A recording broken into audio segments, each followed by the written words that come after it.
les responsables de l'ANASER. Ce soir, la libération des domaines publics routiers est une véritable priorité pour la structure.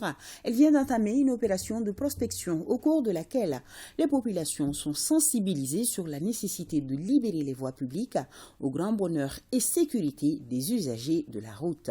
Agibou Koulibaly, Barakumaïka. Cette opération de prospection de l'ANASER a un seul objectif, informer les riverains sur les inconvénients de l'occupation anarchique des voies publiques routières. Une initiative appréciée par les populations car elle permettra de minimiser les accidents de la route.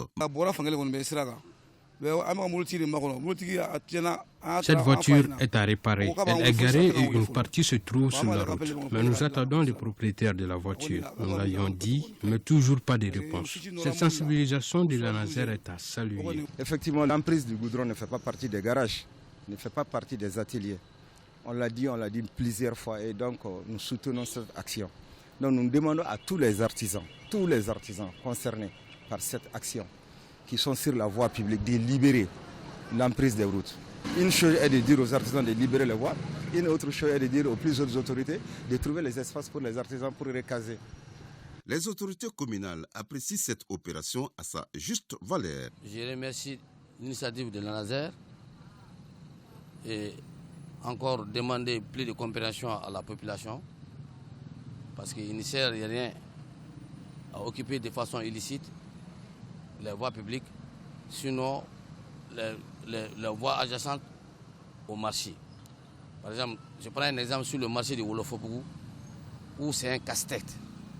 En cas de dérapage, on ne pourra pas compter même les morts.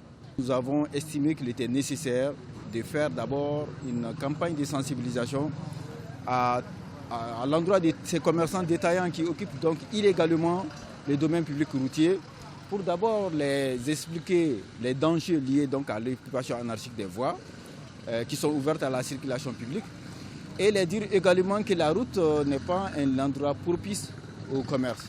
Donc la vocation de la route, c'est pour pouvoir faire de la circulation. Donc nous avons décidé avec la mairie et les services de la police nationale de faire cette mission de sensibilisation qui va s'étaler sur 72 heures.